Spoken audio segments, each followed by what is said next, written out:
A happy Thanksgiving to each and every one of you guys out there. It's a beautiful day because we've got a full NFL slate of football games on today. So as we eat, as we fellowship, guess what? We're going to be cashing our bets, and I've got a best bet for you guys in each of the games today. Let's get into it. What's up, guys? It's your boy Noble Living back with another DYF Bets video where I'm bringing down my favorite picks and plays of the day. I just try to get to the bag together and make that money. You guys can see from the background here, we're in a different location. Why? Because it's Thanksgiving. Happy Thanksgiving to each and every one of you guys. I'm spending time with friends and family. I'm actually in Nashville, Tennessee at my sister's house right now. So hopefully you guys are doing the same in terms of having a great day. Don't let these games get to you guys too much, all right? We're going to watch them. We're going to have a good time. But overall, have friends, have great food, fellowship, play some spades, have a good drink, and just overall have a great day. And hopefully at the same time, we can make some money, right? And yesterday kind of was a wash day for us, a 2-2 day. Tried to make some money. Couldn't really get it all the way done. Oklahoma on the money line. We got that right. I know I gave out -2 on the show, but I told you guys, take them live. I told you on the Twitter, take them live. Like, there was multiple opportunities the entire first half. I know I gave out -2, and that would have been a push, but I do not want to count that as a push because, you know what, it was a terrible backdoor cover by Providence. Oklahoma should have never allowed them to do that. They were up by like 10 points in 30 seconds, but that's neither here nor there. I told you to take Oklahoma live. We got that done. Hartenstein's rebounds late night. Cash that as well. Our 2 losses of the day, Memphis on the spread, that was a tough loss. Auburn's damn good. And then Abinobi on his PRAs, it was Jalen Brunson's day. So 2-2, kind of a wash day there. We're still battling here the month of November to get over 500. So hopefully today we can get it done because we've got Thanksgiving football on. So if you haven't smashed that subscribe button, make sure you guys do so. And let's grab these winners for today.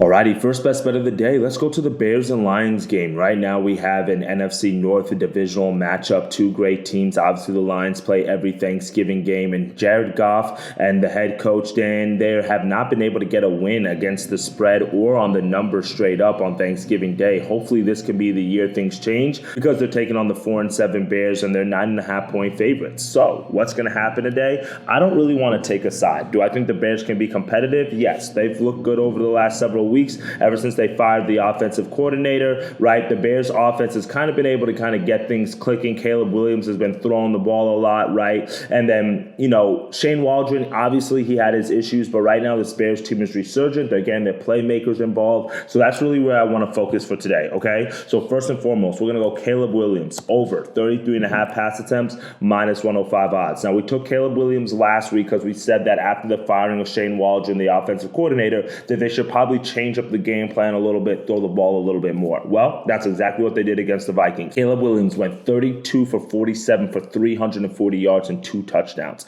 Absolutely crazy numbers, right? And now his total for this game is like 230, 240. You can take the passing yards. I'm not opposed to that, but I really just want to stick with the game script and really go with attempts. Why? Because the Lions are the number 1 team in the NFL right now in terms of margin of victory. They're blowing out guys. They score a ton of points, one of the top scoring offenses in all the NFL. So probably the Bears are going to be trailing during this game. And if they're trailing during this game on primetime football, guess what? Probably Caleb Williams is going to be throwing the ball. We saw last week with the Chargers game, right? Justin Herbert, he didn't get the yards, but he got the pass attempts. That's what I'm going for here, just in case the Lions are not, playing great defense and the Bears don't catch the ball. I don't see that happening, though. When you look at the numbers, Detroit have a bottom 5 pass defense. And then when you also look at pass attempts per game, teams are throwing it 36 times per game on them. That is bottom 4 in the NFL. And that's typically because they're trailing. And I think something very similar is going to happen today. So give me Caleb Williams over 33.5 pass attempts.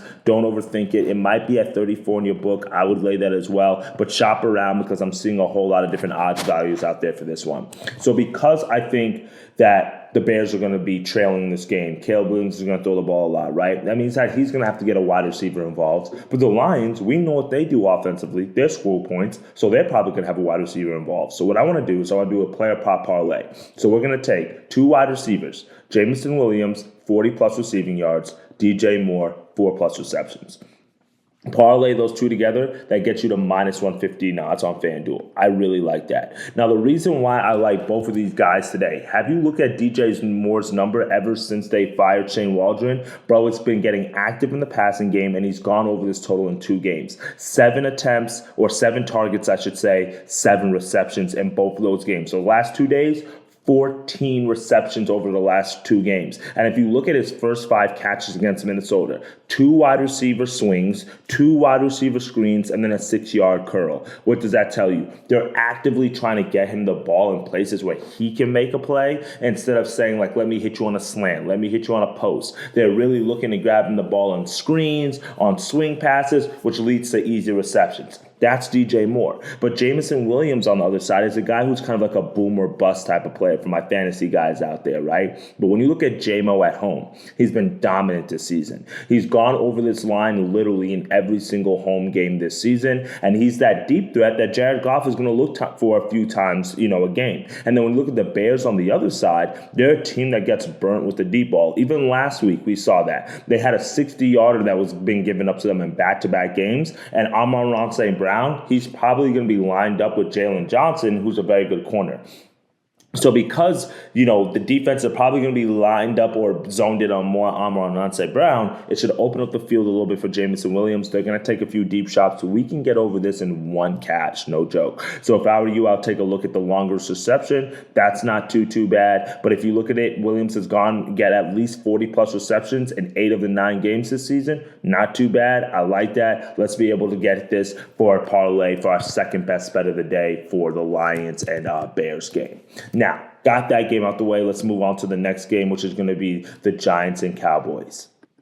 This is going to be an ugly matchup, okay? Does anybody want to see this? I mean, when they probably booked these two teams to play, we thought we were going to have a really good Daniel Jones quarterback matchup against Dak Prescott, and instead we got Tommy DeVito against Cooper Rush, right? What are we going to do in this game? I think that there's an overreaction on the books, in all honesty. We have a very low total in this game at 37.5. Now, for me, I'm not a big fan of laying low totals. Sometimes I'm like, okay, when the books give you a low total, you have to kind of look at it and you have to take it, and because they might know something. But this is a little fishy. And the reason why I say that is because this is not one of those times where you're taking a total because that's just how a team plays, right? When you take a Steelers-Ravens matchup and you're taking the under because that's just how those teams play, and they're more defensive minded and they like to run the ball and they like to use the clock. Those are all angles that say, all right, this makes sense to take the under.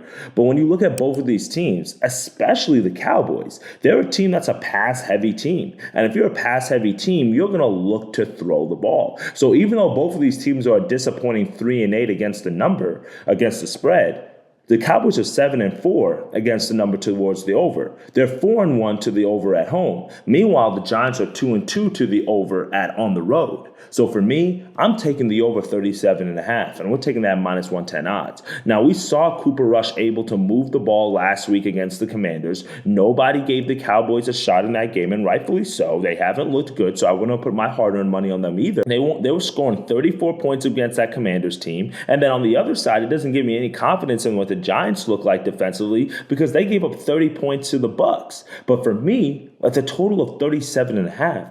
We can literally go over this on a literally 24-14 type of game, and guess what? We're over this number. So for me, Tommy DeVito, after first NFL start last week against the Bucs, that was his first, but dating back to last season, he's been able to knock off the rust a little bit. He took too many sacks, he got 4 sacks. He threw for under 200 yards. He has a new extra week underneath his belt. Malik Neighbors is crying in the locker room, so they should be able to get him more involved early with some screen passes, with some swing passes, and they can move the ball against this Cowboys defense. This Cowboys defense is vulnerable. We've seen that literally every single game this season. 34 points given up to Houston, 34 given up to the Eagles, 27 given up to the Falcons, 30 given up to the 49ers. We've seen them give up points. So to say that the Giants on primetime football can't score 2 touchdowns in a dome, I don't know.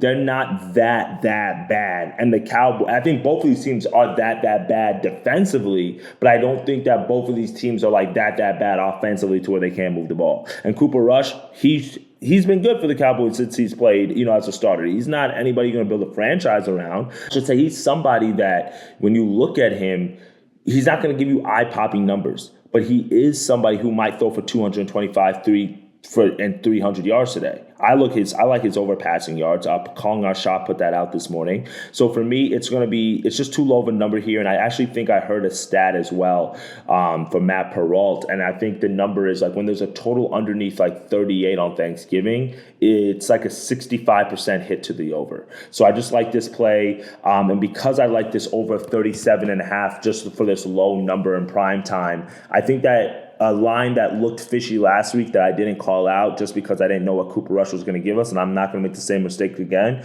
is CeeDee Lamb, over 67.5 receiving yards, minus 110 odds, right?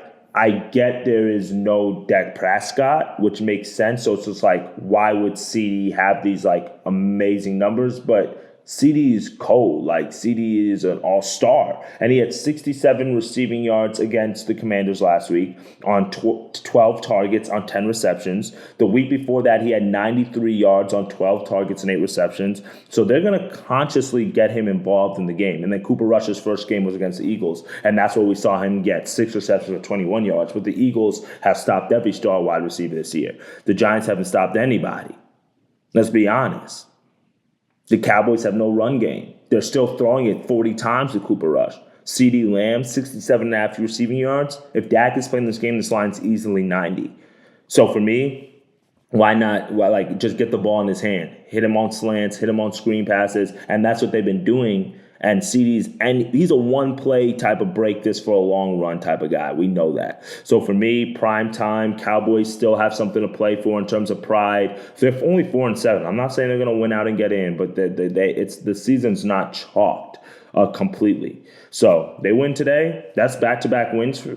That's back-to-back wins for them. They can build some momentum off of that. CeeDee, I like him to get involved. This is just don't overthink it play. Stars are going to be stars on prime time. Get him involved in the game. It's just way too low of a number. I like the value here. I would like, if you're thinking right now, like, okay, should I take a wide receiver value and like Tyreek's yards because it's low, CeeDee's yards because it's low? I'm taking CeeDee, and on all honesty. So we're going to cash this for our, what is this, fourth, fifth best bet?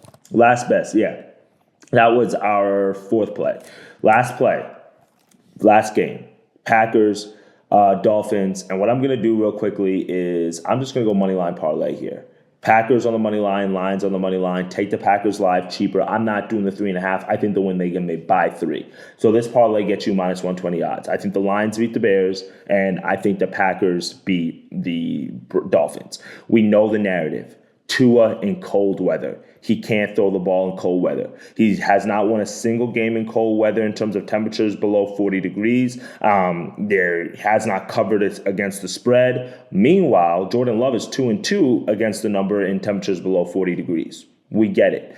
But this is just a familiar environment where the Packers are a team that have been used to this situational spot. They're at home. That home field advantage, I think, really matters. I think this is a game that goes under. And if it's a muddy game in between the trenches, I know the Dolphins have a very strong kind of run defense. But I think this is a game that you lean on Jordan Love's playmaking ability, and then you let Josh Jacobs milk the clock. And they have the head coach that can be able to put all these pieces together, and Tua just has to show us he can play in the cold weather. I don't know if he can, and I really don't think the Dolphins are as good of a team as people think they are, right? I mean, get it. Tua has been dealing with some injuries, and that kind of blew up their season. But the Packers still have a lot to play for. You do not want to drop a game like this on not just a national stage, but just when you know what else is just coming down the pipeline for a team like the Packers. So for me, when you're in just a very tough divisional race with the Vikings right behind you, after this they go to the Lions and the Seattle. Situational spot screams Packers. I just want to lay the 3.5. I'm taking on the money line, Lions on the money line. Let's get that done for our last best bet of the day. Well, that's it for me today, my friends. 3 best bets. Well, shoot, I'm used to saying 3. 5 best bets that I've given you guys on this Thanksgiving slate. Real quickly, Caleb Williams, over 33.5 pass attempts. Jamison Williams, 40-plus receiving yards. And DJ Moore, 4-plus receptions. We're going to go Giants and Cowboys, over 37.5. We're going to go CeeDee Lamb, over 67.5 receiving yards. And then finally, Packers and Lions on the money line to tuck us in. All right, my friends, that's what we're taking on this Thanksgiving. Make sure you guys have a great Thanksgiving. And if you want some CBB plays, I'll drop them in the Discord for you guys, all right? We have a nice slate of college basketballs on as well today. We're in the battle for Atlanta's tournament. Gonzaga's playing, Purdue's playing, so some great college basketball games are on as well. So if you want that, click the link in the description, join the free Discord group, and I got you guys, all right? Let's get to that cheddar, and I'll see you on tomorrow's video. Later, guys.